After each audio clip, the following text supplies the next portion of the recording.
Everyone, welcome back to the How to Podcast series, a place where we talk podcasting with great podcasters and people who help podcasters even better.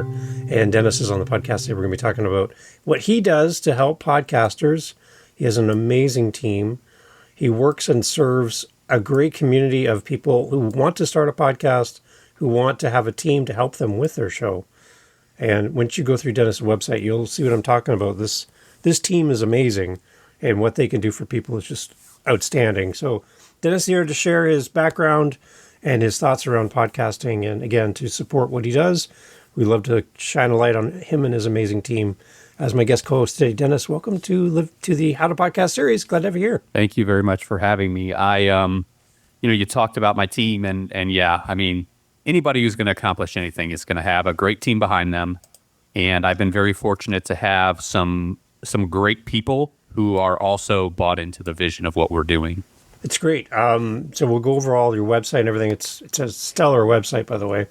But Dennis, tell everybody where you are currently in this big world of ours. In this big world of ours, I am currently in Belize on an island. If you've heard the Madonna's 80s song, La Isla Bonita, she says, last night I dreamed of San Pedro, and that is where I live, on Isla Bonita, San Pedro. So it's a wonderful place. So you're friends with Madonna. That is so cool. Oh, yeah. We hang out all the time. Yeah, she's Leonardo DiCaprio's island, or it used to be a few years back, is just across from one of our beaches. All those guys come over to the island and hang out with me all the time. It's whatever. Not really. That sounds like a terrible place to live. Yeah. No, I'm kidding. It sounds like a gorgeous place to be. This is not where you're originally from, though, right? You're from the U.S.? I am from the U.S. I was an Air Force brat till about 8 or 9 years old. And then I lived in a place called the Quad Cities, Davenport, Bettendorf, Iowa, Rock Island, and Moline, Illinois, right on the Mississippi River, about 3 hours south and west, I believe, of Chicago. And was there through most of my teen years. Then, I've lived so many places. Like I said, when I was an Air Force brat, it was an average of one state a year. So I think I lived in 9 or 10 states, something like that, before I was even 10 years old. Wow. And then, and I think that has established me through my life to just kind of not have a problem starting over, traveling, being other places. I've lived in Romania off and on for a few years in my 20s, and got to see a lot of the insides of airports of Europe and a lot of Romania, and a couple of places with it. I want to get back and really explore it with a different mind frame now. But yeah, I've lived lots of different places. Just who knows for what reason, life transitions, just like this was a choice. So yeah, it's definitely been a journey. You talked a little bit about my background. I have been an entrepreneur since I was a young teenager. I started my first business when I was 14. Me and my brother and his best friend went out, and it was snow shoveling. And I had another friend who had made like $150, $200 the last time that the snow hit. So me and my brother and his friend went out. We started knocking on doors, and we were taking turns knocking on doors and getting the customers. And after we got one or two customers, they were tired, they were cold, they were wet, and they were like, we're not getting a lot of jobs. But every customer that we had gotten, I think I had knocked on and gotten the customer, because I just I've never been a shy person. And so I told my brother and his friend, I said, I'll get this next one. I went up and I got it. And she said she'd shovel the walk and this and that, and I'll give you $20. So she hands me 10 and 2 5s. So I took the 10 in my pocket. I handed each of them 5, and they started shoveling. And I said, hey, you guys shovel this, and instead of us waiting, I'll keep knocking on doors and get you another job. And then all you'll have to do is go from job to job, and we can make a lot more money. What do you think? And they were like, yeah, this is great.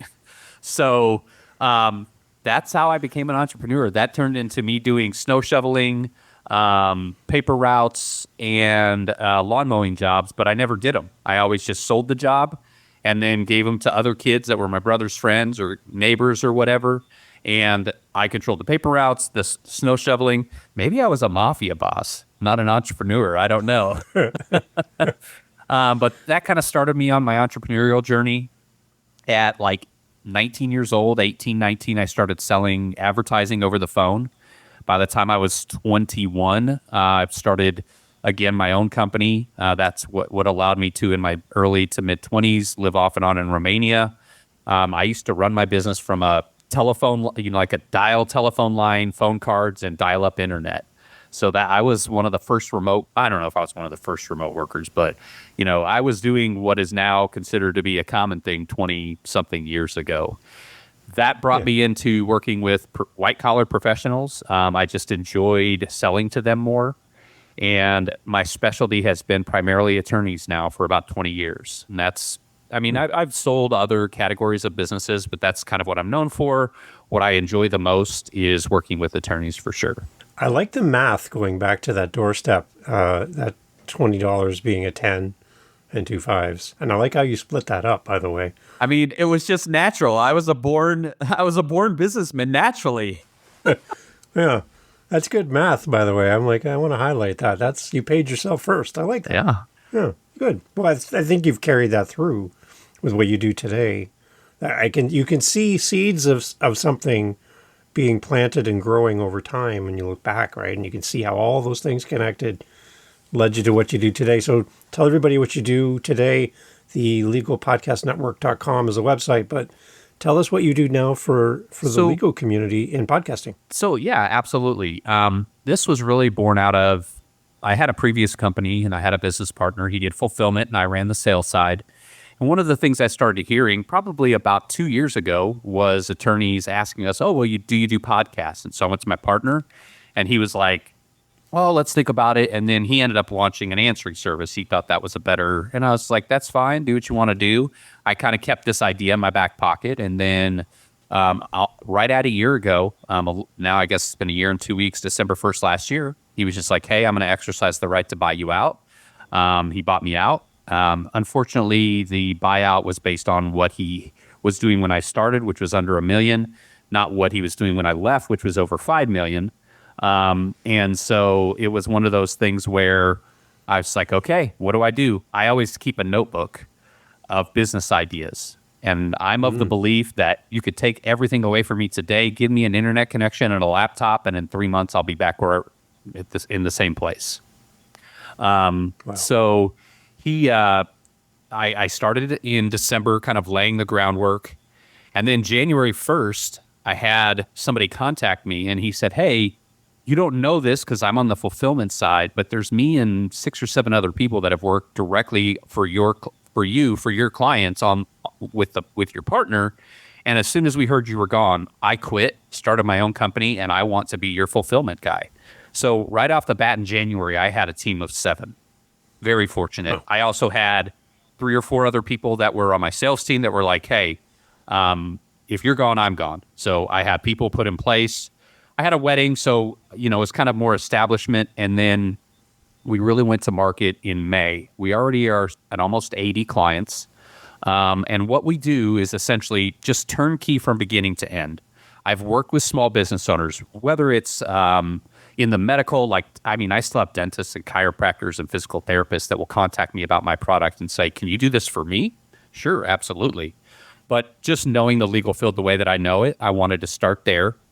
We do basically, our attorneys spend anywhere from in the first 4 months that they're with us, they'll spend roughly 3 hours.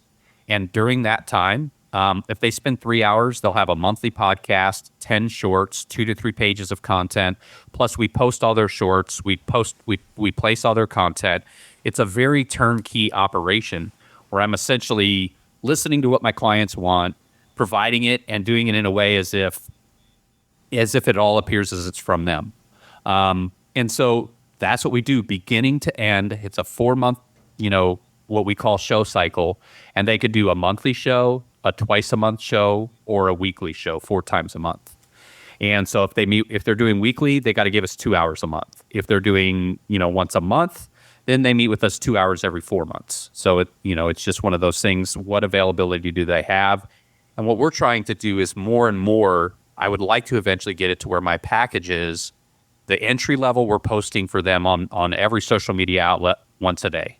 The next one we're posting twice a day, and then the final one we're posting 3 times a day, because that's kind of the minimums for the algorithm. It's like 1 is the minimum, twice is, doing better, but 3 times is kind of optimum on most outlets. I know Twitter, you got to be, or X, you got to be constant, but we let them be constant beyond that. If they're on X Twitter, then they should be using it. We're not going to, we're not going to be able to really feed that beast. So yeah, that's what we do. I have the professional podcast network, which will be for like mortgage, real estate, insurance, really anybody who considers themselves a professional. So I've got the professional podcast network that I own the URL, and then the medical podcast network. And so once we finish refining our systems where we know that we can handle several hundred my goal is to get this to about 12 to 1,500 clients total across the board. With 3 main product offerings right now. We're doing this, podcasting, then we're going to do what we call client clarity, which is going to be helping our clients help their clients through the journey of onboarding, but through the lens of the attorney teaching them. It's really a time saver. So, hey, you've got these paperwork in front of you. It's this, it says this, and that way the attorney doesn't have to spend like an hour of their personal time sitting down with each client. It just saves them a ton of money. So, that's what we do. What is the benefit to a professional, someone in the medical field or an attorney, to having a podcast? Why are they coming to you? Why are they seeking out podcasting in particular? I mean, to be honest, podcasting is really more of a means to an end, and it's more of a hip, cool thing. Like right now, all these professionals are being told you should have a podcast. So they're like, first I had to have a website, and then I had to have social media, and now I got to be like a professional podcaster. Like what? But that's just the reality of media. Media has changed that way. Either you're going to spend a bunch of money to buy media, or you're going to participate in the machine and do things the way that the algorithms want you to. And so a lot of small businesses get caught in the middle because they can't be like the huge companies that can spend hundreds of thousands of dollars per month on spend to get all the social media love they need. They can just go out and buy eyes. They've got to earn those eyes. So what we do is we try to create something for them, whether it's podcast, whether it's a video podcast, whether it's short reels, whatever it is. We try to create something for them that is at the level that they would pay a lot of money to appear like this. But we make it affordable through systemization, through utilizing, just our own processes. I told my team, I want to be the Henry Ford of content creation for professionals. So where we've got a system that is so much better, so much more better. I don't think that's the right one. Yeah. That is so much better than anything else that's out there. That it's just kind of a give me, and you can look at any different number of industries and just say, the Jell-O of gelatin, the what of whatever, you could buy gelatin, but it's still Jell-O. And so, that's what we're trying to do is really just create content machines that repurpose and really maximize the time and the expertise of who we work with. And, they have to do very little. I mean, my easiest people to bring on board are people that tried to have a podcast 2 years ago because they did like 4 episodes or 6 episodes. And then I literally will just search for that. I'll just search for like legal podcast and then or law podcast. And then I'll go and I'll see they did 6 episodes in 22. And I just have like my team create lists of people like that. And we'll call them and say, hey, it's completely turnkey. And they're like, I tried to do that. It just was too much for me. Well, yeah, let's sit down. So, that it's just, with anything business, just trying to be observant of what's going on around you. When you were speaking earlier about my team, that's really the key. Like I have 3 people that I'll really highlight. One is my front end production person. And she's done TV series for cable networks. She's produced national promotional campaigns, national commercials. And yet we live in this day and age where you're in Canada, I'm in Belize, and here we are working together. Whether it's in a podcast or whatever, like my whole team, I have 18 people, and 7 in Pakistan, 4 in the Philippines, and then the rest of them are U.S. based. One South Africa, but everybody else is U.S. based. And so, Christine has been in production for 10 years. And so she just knows how to do this stuff. She can produce at a high level, and she can make it easier on the back end for my other team members. Then I've got Dave, who we jokingly call him the superstar, because he's done production on a Super Bowl commercial for Doritos. He does production for the NFL, Major League Baseball, Citigroup, Honda. He even did production for, if you remembered, One Direction, the boy band here about 3-4 years ago.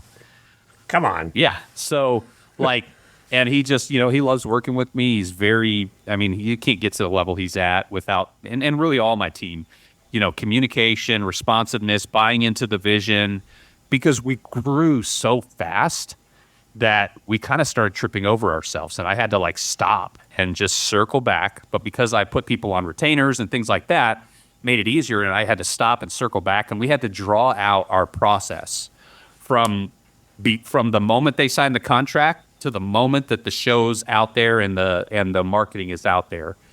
And it's like an 80-step process. I don't know exactly what it is. I'd have to look it up. But with all of the sub tasks and everything that needs to be done, to be successful on behalf of our clients, we had to jump in and really see exactly what happens and who's supposed to do what, and assign everything. And then when you do that, and whether you're a one-person show or 2 people, or you have you and somebody that does your production on a podcast, you really should draw a linear map. I mean, it's super easy to do in Zoom. You could just whiteboard in Zoom, and then just draw, we do this, we do this, we do this. Okay, now when we do this step, exactly what happens? Well, this and this happens. Yeah, well, I do this. And we learned, we had some tasks that had 2 or 3 people doing them simultaneously, while other tasks were just sitting there building up and building up. So my first little nugget that I would give to anybody, and I mean, it could be fool's gold to you and simple, but is just look at your process from beginning to end, because chances are there's something in this path, in this journey, in this process that you're accidentally overlooking, and it's keeping you from being as successful for your own show. Or if you do shows for other people like I do, it's keeping you from being as successful as you would be with other people's shows. Yeah, I'm just on your website as you're talking, clicking through all the different stages you have outlined, or how you work with new clients. It's amazing. It answers everything. And I haven't even met with you yet. As somebody new to your website, I'm reading through all this going, okay, and then this is this, and then that is that. Great. And then you come on, and I get to talk to you for the first time after being part of your website. And it's I've already got all the answers. I'm already gone past that now as somebody. I'm ready to talk to you about the next steps. Yep. So I love how your website kind of leans that out. And if as a new podcaster, as you're trying to map out your own plan and your own process for your own podcast, this is a great foundation for anyone to reference and kind of go, oh, look at all these steps. I never thought about this, this, and this. It's right there for you. It's a great tool for anybody to take a look at. Yeah, and that's thelegalpodcastnetwork.com. I think it's our process page. Any of your listeners are welcome to use it. We are only able to track people that are opted into our email newsletter that we send out daily to law firms, tips and tricks, about 40,000 attorneys that we have opted into that. We have about 200,000 attorneys in our database, and really about 50,000 that we're marketing to at any given time. But yeah, that process there can help. Honestly, that's the broad stroke. I can share, for you, and we can talk through it a little bit, but I can share my screen, the granular process. Oh, sharing is not turned on. You would need to. Yeah, I can turn that off. Yeah. And we can kind of go through, because I pulled it up ahead of time just so that we could go through the granular process, and maybe some of that will strike you to just be well, you're saying you need to do this. How do you do it? So let me do this. Yeah. Share sound just in case. All right. So we're going to go to templates, and we have, so when we first started, we did a 3-month agreement. We now do a 4-month agreement. So we have 6 cycles, but really they're 2 cycles, but it's 1 time a month, twice a month, or 4 times a month shows. But if we look here, we've got our pre-production. And so this is, let me start with the onboarding one, because that's more granular when they onboard the first show run. So this is where we had to really get granular. So under just this, there's pre-production before we ever do, before we ever get to the show itself. We've got 1, 2, 3, plus 4 is 7, plus 3 is 10, 11, 15, 17, 18, 18 plus 6, 26 steps before we ever shoot their show. Branding, Wow. Prep for content interview, creating for approval, just everything that we do each step of the way. And then the subtasks kind of list here. And the good thing that I love about this, and again, this is maybe more if you have a team, is and we're in the process of utilizing it to its full capacity. But once we have this refined to the way we need it, once somebody check marks this task, whoever has the next task will get an email that says, so-and-so just finished this task on this project, your task is next. And then they have to check mark and do the same thing. So Nice. There's that. And then we go down to the recording. Recording itself as 1, 2, 3, 4 plus 6 is 10. Then post-production has 1, 2, 7 steps. So that's 26 plus 10 is 36 plus 7 is 42. And then we get into promotion, which has 6, 7, 8, 9, 10, 11, 12, 13, 14, 15, 16, 21 steps. So 63 steps to our first process from beginning to end. From the time they sign the contract and become a client until we've finished everything that we've told them we'll do for them for a show. Wow. And That's amazing. some of our clients, we do this 4 times a month. Some of these clients we do once a month. And so, it's definitely a process. We're growing, but we didn't really have like a lot of people to emulate, because like, as I've looked at what we're doing, at the rate that we're doing it and the way that we're scaling and the pricing that we charge, it's really like, we have competitors, but most of them charge like 10 times what we charge. And they're really going for the medium to small professionals, or the medium to large. Those processes just take way too long for me. I would rather just work with a small business. And for me, I get a lot of joy, whether it's going to be through podcasting, video, social, or, kind of a whole holistic approach of all 3 combined. I love seeing my clients grow. I love having a client that I bring on board and work with them, and it's just them in an office. And then they're like, oh, man, I'm growing. Like, I need to get a paralegal full time. And then they're like, man, I need to get an associate. Oh, man, I need to get another associate. Oh, man, I need to make one of my associates a partner and get another associate. And then, like, over a 3 to 5 year span, see someone take their business from just them in an office, maybe making 75 to 100 grand a year net, and then seeing them 5 years later and knowing what they do. And I'm able to just kind of, based off of fees and how big they are, guesstimate about what they're doing, and see them go from, maybe 150,000 gross and maybe 75 to 100,000 net, and seeing them go to like probably 3 to 5 million gross, and then probably like 250 net for themselves, and then pay their other people, well as well, 150, 200 as an associate, the other partner making 250, things like that. That's what excites me more than anything. It's just the vehicle. Like, podcasting is great. I love podcasting. I did a podcast on Austin in 2019, right before the pandemic hit. We put out like 60 episodes in like 3 months. We were cranking them out. Maybe it wasn't even that long.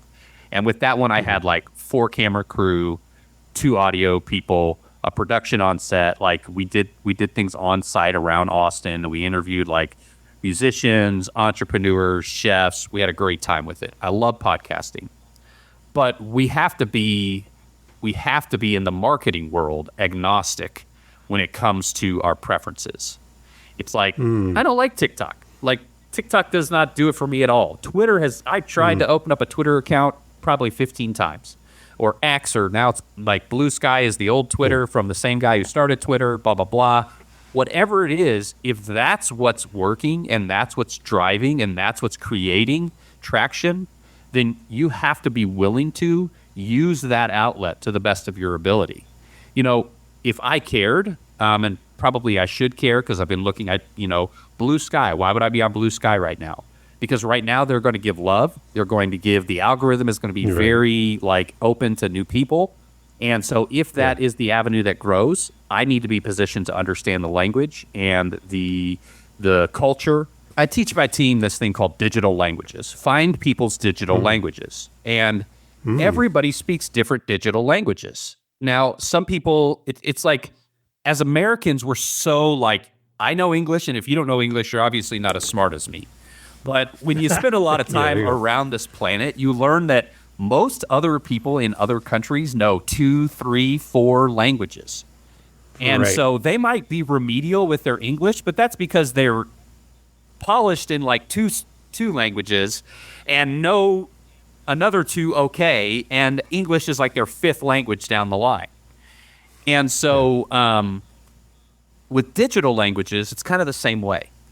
If you think about it, most people have a preferred form of contact. I have friends that if I text them, I don't hear back. If I email them, I don't hear back. But if I hit them on the LinkedIn message, they're like, boom. Other friends, I reach them on Facebook. One of my workers, I'm like, dude, why do I have to IM you on Facebook? I should be able to use, because we have a Discord channel for our team, and we built a Discord, I forget what it's called, a Discord channel, or I had a contractor build it. I really did it because I wanted a more interactive way for my team to fun and having the gifts and all of the goofy stuff and connect us all in a way that we constantly use it. So doing that, you've got to figure out the digital language of what your audience is. And then you've got to communicate on that platform as your primary platform. So if you're a business-to-business podcast, people talk business on LinkedIn. Make your podcast a part of the LinkedIn ecosystem, and then find the way that people communicate there. What I've learned about LinkedIn, to me, it's kind of like a Midwestern town where I grew up. When you walk in the door, they're not like, hey, how are you? Good to have you. They're more like, hi, good to have you. And then they wait and see what you really do. Is he going to spam me? Is he going to add value? Is he going to do this? And so you have to learn sort of that language there. Facebook, Facebook has its own language. It has a different demographic, and people get on there, and it's a little bit more I used to hear the comparison of Facebook is a neighborhood neighborhood bar. LinkedIn is one is a coffee shop. I don't remember all the comparisons, but everybody speaks a different digital language. So I find out where my clients are. I speak those languages, and then I find out where their clients are, and I learn to speak those languages on their behalf. And so the next nugget for me, and I don't know, I'm just kind of riffing on this, is, and again, it might be gold, it might be fool's gold for somebody, but is really just determine what are your digital languages and what are your end users' digital languages. And if they don't line up, you need to get better at their language. If you're going to talk to business owners, get good at LinkedIn. If you're going to talk to hobbyists, get good at Facebook. If you're going to talk to visual people that are more artistic, get good at Instagram. If you're going to talk to people that are just short and to the point and want to have get good at Twitter.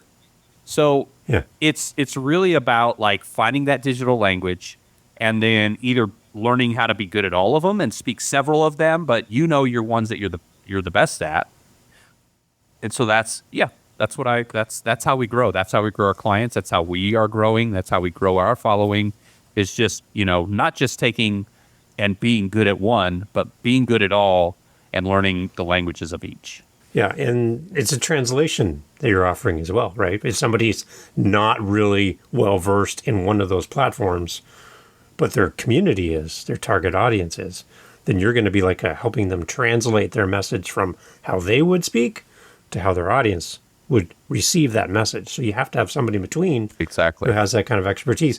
A lot of these people that you work with, they're experts in what they do, but they're maybe not experts in a digital platform, right? They might be an amazing lawyer, right? Yeah. But they may not be good at anything else, right? Most of them yeah. fall in that category because they've been business owners for this. A lot of the people I work with are people in their like, mid 40s and up. Not to say that I don't get a 30 something, but like my main target of people that utilize my services, because most people that grew up with the internet, if they're under like 40, they've grown up with it. Because I'm 47, I'm like millennial and Gen X, like what they call cusp. And so like I grew up with the internet on dial-up in high school and into college, and then cable once I was in my early 20s. And because I was in media, I mean, I was building websites in like 99, 98, just as like side hustles. And then again, later down the road. So we've grown up with it for the most part. But if you get above like 50 years old, especially if they've been a business owner for 20 years, they've had their practice for 20 years, they've seen the internet as most attorneys. Like, listen, this is what attorneys told me 20 years ago. I just don't know. I get, the yellow pages are where it's at. I've been with them for 20 years.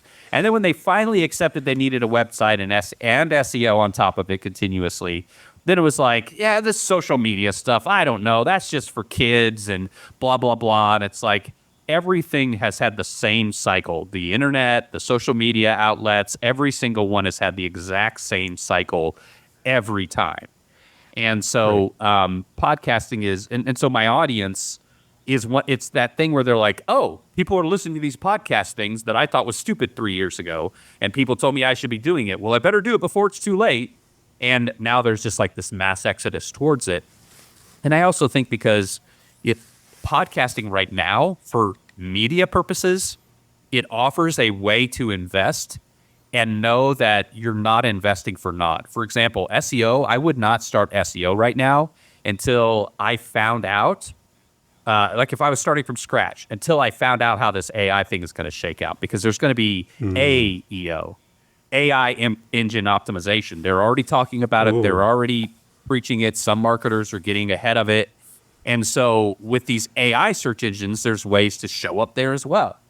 And so, but I would create my own evergreen pieces like a podcast, like a video podcast, like, I would be creating videos, anything that you are going to own instead of anything that you have to buy. And that's the other advantage of working with newer outlets that are gaining traction is the same cycle. They all give it away, give the eyeballs away. Listen, I ran a Facebook community for a town that was like 150,000. It's Broken Arrow, Oklahoma. It's outside of Tulsa. And in 2011, 2012, when everybody was now on Facebook, but it was still giving away the eyeballs. And so I created this like Facebook community that was focused just on that town of 150,000 because it was like a town where, and this is really any decent sized suburb of a big city wants their own identity. So if you say, oh, you're from Tulsa. No, I'm from Broken Arrow. Even though they literally have a school system that's called Union that's half in one city and half in the other. So, so I created a Facebook page and we launched it. And within like a month, we had 15, 20,000 followers. And I have 15 volunteers that all they did was send me stuff to post about. One lady, she only talked about lost and missing pets and found pets. One kid had like a pass to all the high schools. It was actually like you could say, what's the proper term now? He had some life challenges. And so with those life challenges, a little bit of intellectual challenges, when he went to the high school, he was like the biggest fan. And then when he graduated, he just still went to the games and they gave him a pass and he could go to so he would like go there and he would go to a girls volleyball game and then he would go to the girls basketball game and then the boys basketball game and then, and he would just go and that's all the kid did. So he would just send me the scores in live time and we would just update the scores for everybody. I had my own weatherman because he didn't look at like Tulsa. He just looked at Broken Arrow and he just looked at each little neighborhood and he would say, it looks like we've got a little thing here that could turn into a small tornado. And like literally it was like a micro, we called it, what do we call it? Media social is what we called it. And so we basically just said, hey, we're a media social outlet.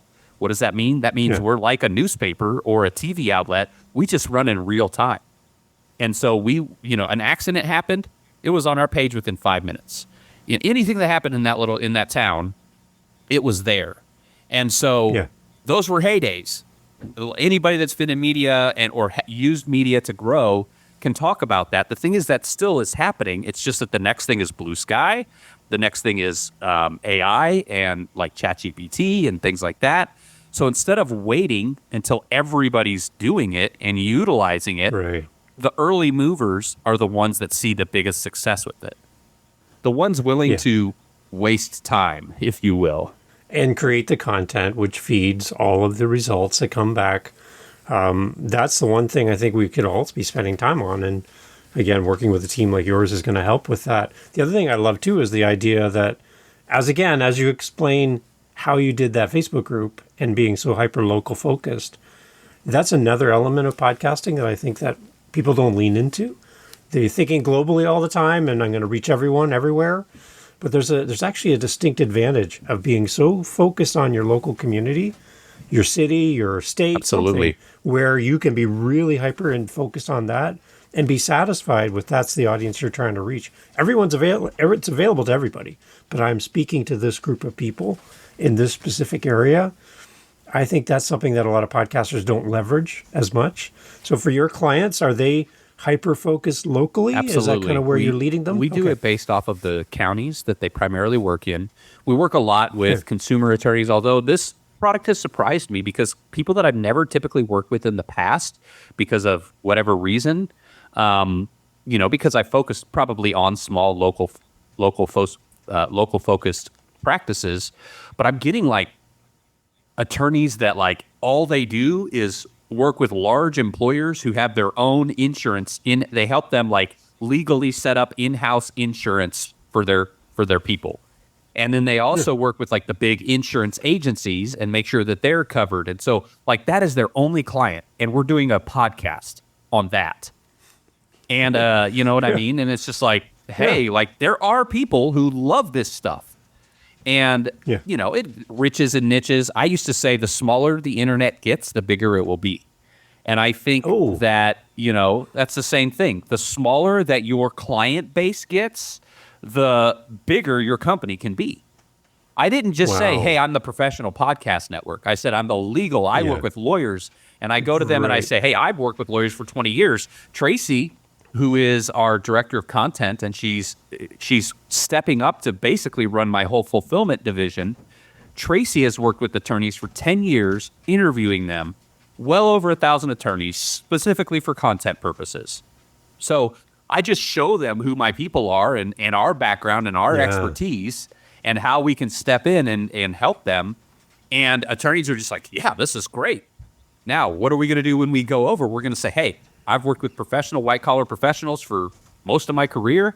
We've done a lot of white-collar professional, and we've done some dentists and but it's probably 5-10% of our overall, success has come from that. But the reality is that I always say drive deep and then you can go wide. Everybody tries to go wide first, but the wider you stretch something out that doesn't have a good foundation, what happens to it? It becomes flimsier, and it becomes brittle, and it breaks. Right. Yeah. And so it's mushroom growth versus oak tree growth. We're all proud of the mushroom growth. Oh, look what I popped up overnight. But then when the wind comes and it blows it away, and we can get back there's so many illustrations of that. The wind blows and knocks our house down, whatever. Yeah. But I mean, if you drive deep before you go wide, then you've got a strong foundation to build on. So like with you have what, 9 podcasts, 8 podcasts? 8 right now, okay. Yeah. But did you start off with 8 podcasts? No. One at a time. Yeah. You had one. Right. You got good at it. In the beginning, did it take you a lot longer to do your stuff per podcast than it does now? Oh, yeah. Like, I could start a new podcast today. My wife would say no, but I could start a new podcast today, and I could have it done, 5 episodes ready, all the artwork, everything finished, and I could have that done in a few hours compared to what it took to do the first one. Because it's like renovating a house. You learn all these new tips and tricks and things about how to do something, and now you just want to do it again and again and again. Exactly. So it's a slippery slope. Yeah. A question for you. So your clients come to you, they meet with you, they want a podcast. You have this amazing team behind the scenes to do all this. But there's one key thing in this. It's the actual content. It's the podcast itself and the podcaster. So for somebody new coming to you, again, your team is going to be great to make all this stuff happen. But it does kind of land with the person to do the podcast themselves and be the face and voice of the show. What kind of things do you teach these new clients of yours on how to be a podcast? It's the name of my show. How to be a podcaster. What kind of instruction do you give them to help them feel comfortable in their role leading the show themselves? Sure. So there's really 2 things. Well, one I would say is because they act as a guest primarily, we provide the host for them. Oh, good. We actually have people on our team that are like one guy who's a professional podcast host. That's all he does. And so he does most of our podcasts, and we pay him, and he likes it, and by the way, I'm always looking for because I have different demographics of people that work with me, and so I've learned in marketing the more people can identify with what they're seeing, the more likely they are to make a fast decision. So for example, if I tell you like you're the only Canadian podcasting in the whole world, that would probably create a little bit of like unease for you, because you'd be like, oh, why am I the only one? What's wrong with it? Is it should I not be podcast? Like all these little questions would be in the back of your mind. But if I say to you, Dave, there's like hundreds of people thousands of people podcasting in Canada. I mean, it's something that a lot of people, they could do it, I could do it, right? So it's like the same thing. If I show a divorce attorney an IP trademark podcast,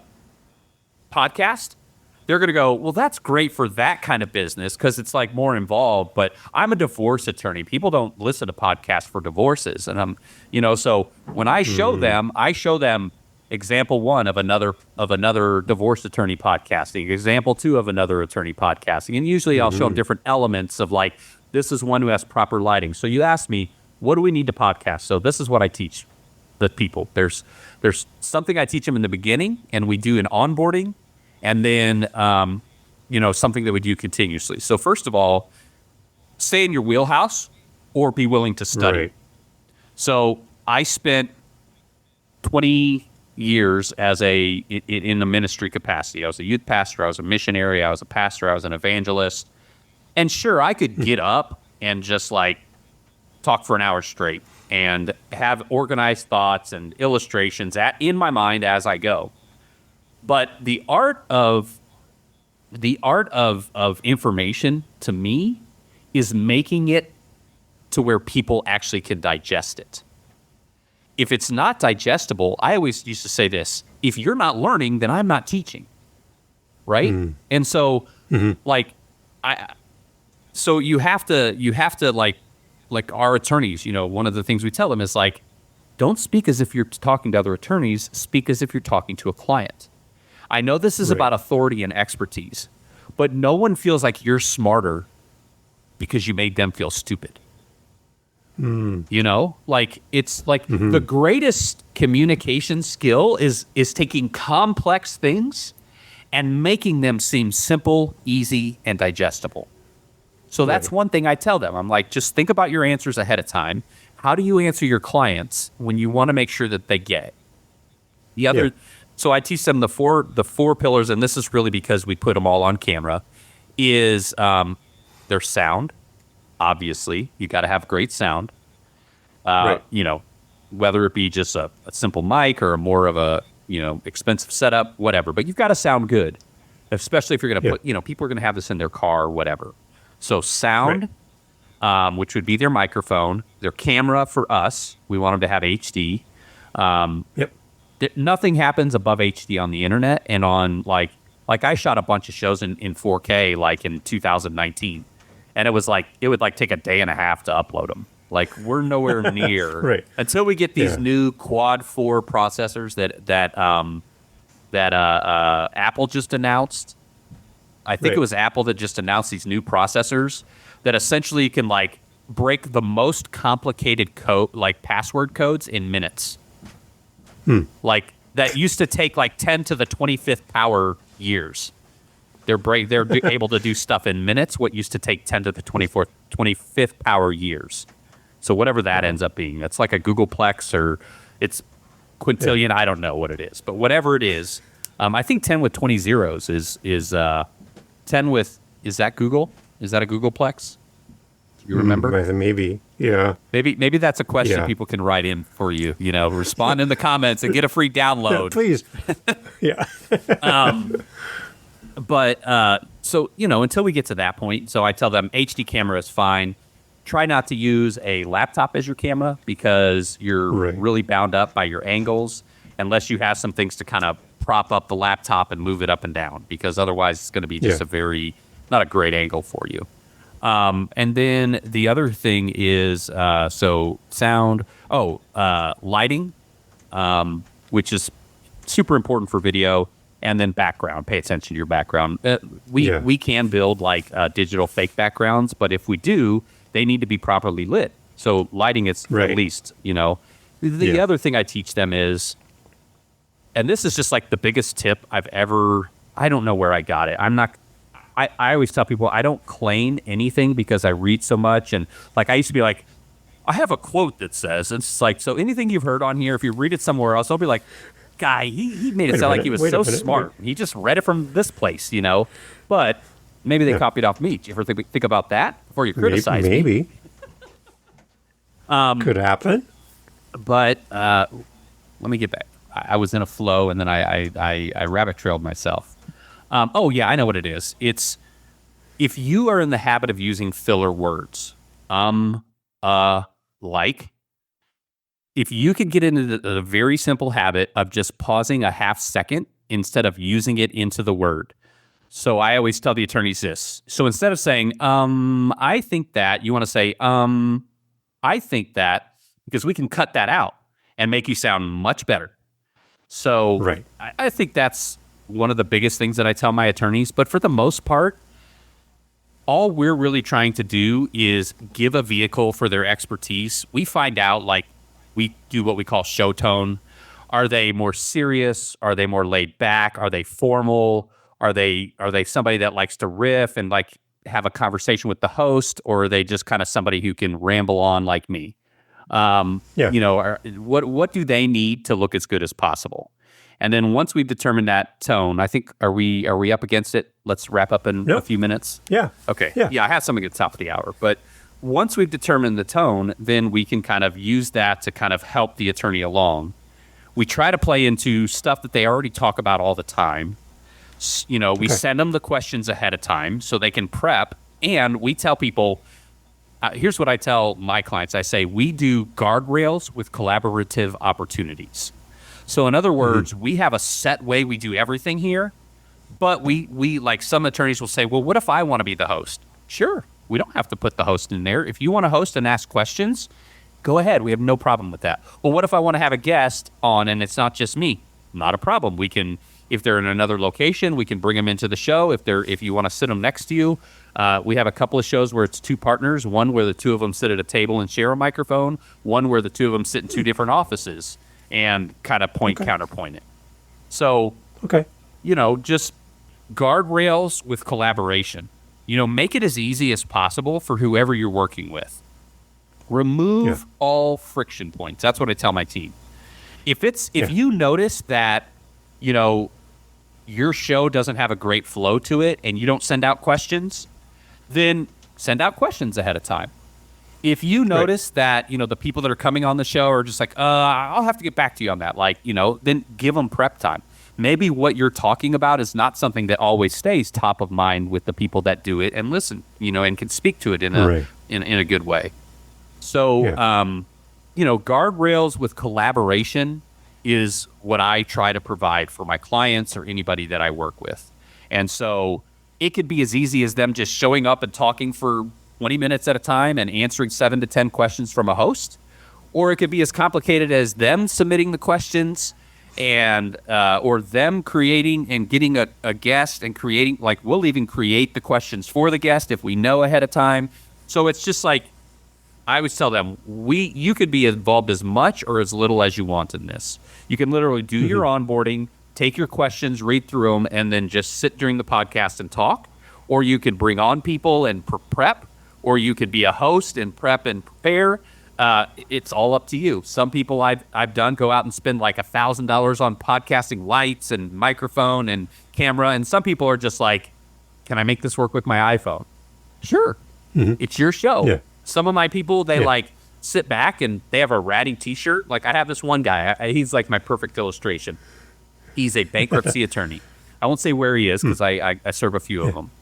But all of his shows, he just kind of sits back and just kind of talks and, and he always wears like a ratty old t-shirt and it's kind of always off color. Like, it'll be like Fillmore State or Moorhead University. Like, and it's like, come on, we know what you're doing here. Like, but he's the attorney. And then I have other attorneys that are like buttoned up, straight back, suit and tie. Everything they say is, as I see it, according to the, and if that's who they are, let them be who they are. But we try to create the environment where they feel most comfortable being themselves. If they need to control, come control. But if you don't do what you say you're going to do, we're going to do it for you. Yeah. And so that's one of the other things that we try to do to make our clients as successful as possible is find out their show tone, provide the questions, just basically make everything as easy as possible, as frictionless as possible for everybody that you're working with. The easier I am to work with, the more people that are going to want to work with me. Right. I mean, it seems kind of obvious, but that's how I look at it. So Dennis, I know you got to run. Talk to the person listening who is thinking about hiring a team like yours. Give your pitch here at the end. You've given us so much great information. I think all of us as podcasters, no matter where we are on our journey as a podcaster, there's so much good stuff here. I love the digital language thing. I haven't heard that before. I think that was really great. I don't remember reading it, so I will kind of take credit for that, but maybe I read it. So maybe it's been good. So long that it filtered out the back. So to the person, I like it. Like the potential client of mine. I mean, the reality is this. You are in a profession where you sharing your expertise is required in order to really gain the know, like, trust that it takes. And it's just the very simple principle of know, like, trust, but updated for the digital age. 80% of people would rather watch a video than read an article. For every one podcast, there are 8,000 blogs. So podcasting is an underutilized tool, not just to speak on specific issues, but for marketing purposes. And to, what I tell my clients is, listen, if you as an attorney can assuage fears and bring clarity to their situation, then they're going to know and like you. And then when it comes time to trust somebody, you think they're just going to start calling down the list of attorneys on the front page of Google that serves? No. So you can use marketing in this way. You could be your authentic self. It's not, hey, call me, I'm Guy Jones, the #1 PI guy on the West Coast. It's like, it's you just sharing who you are, because attorneys tell me this all the time.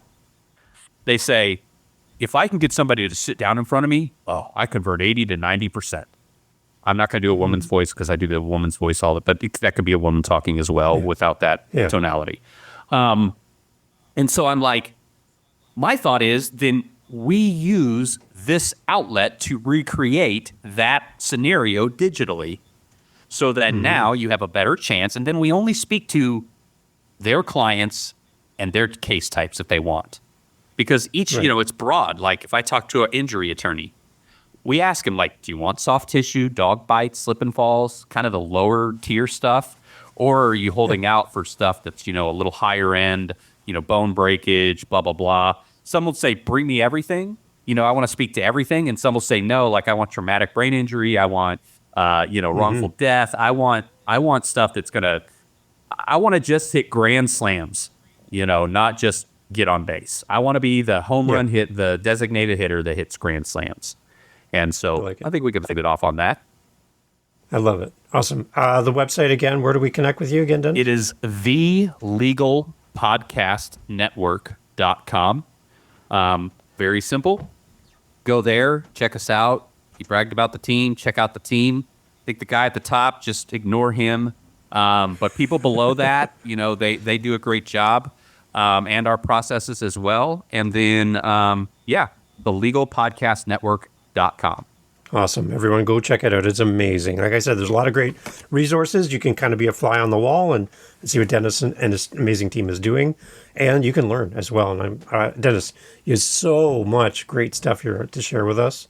I knew this was going to be a great conversation. And I know we went in a lot of different directions, but everything was gold.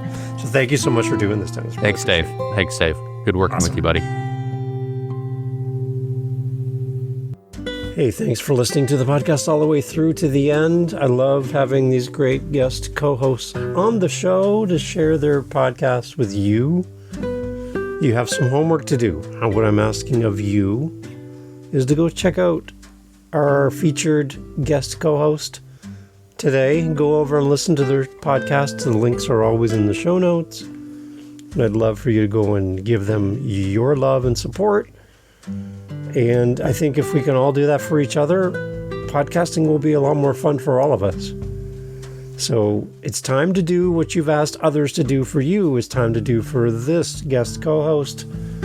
Links in the show notes. Go over and check out their show and leave them a review. Do the follow.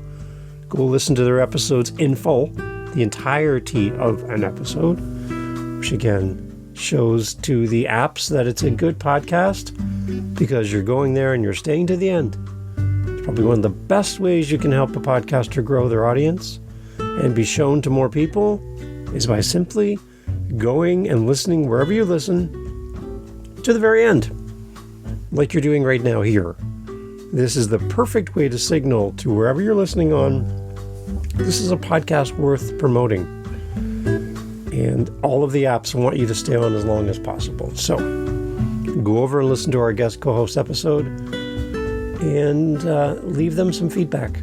If they have a buy me a coffee, send them a coffee. If they have a speak pipe, send them a voice message. If they have an email, send them an email. If they're on Instagram, send them a direct message. Do something to support our guest co-hosts. They've given up their time to be here with you, to be here with me. And we can give that back to them with time and attention, our love, our support. Thank you for doing all that for me as well. Here on the How to Podcast series, we'll talk to you soon for our next episode.